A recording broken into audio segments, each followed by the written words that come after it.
नकवी का बयान हुकूमत के खिलाफ चार्जशीट, निज़ाम की नाकामी तो असल मसला है ही नहीं, मारूफ सहाफ़ियों का रद्द-ए-अमल सामने आ गया। मोहसिन नकवी के बयान, ख्वाजा आसिफ की तजवीज़ और इस पर सामने आने वाले सियासी और तज्ज़ियाती रद्द-ए-अमल ने मुल्क में इंतज़ामी ढांचे, आइनी इस्लाहात, नए सूबों और निज़ाम हुकूमत पर एक नई कौमी बहस छेड़ दी है।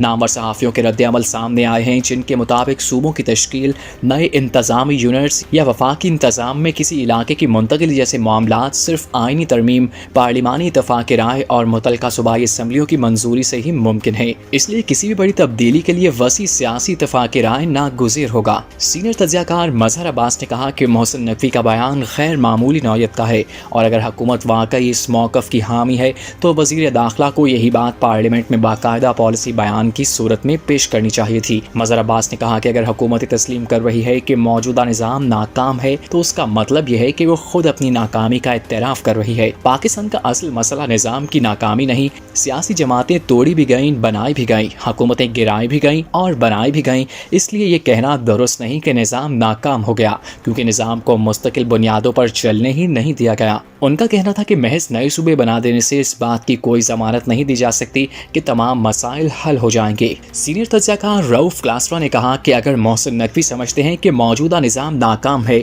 तो इन्हें यह भी याद रखना चाहिए कि वो उसी हुकूमत का हिस्सा हैं जिस पर वो तनकीद कर रहे हैं। हुकूमत का अपना वज़ीर दाखिला इस निज़ाम पर अदम एतमाद का इजहार करे तो यह हुकूमत के खिलाफ एक बड़ी चार्जशीट है। उनका कहना था कि अगर हुकूमत इस बयान से इत्तेफाक नहीं करती तो वज़ीर आज़म को इस पर वाज़ेह मौक़िफ़ इख्तियार करना चाहिए।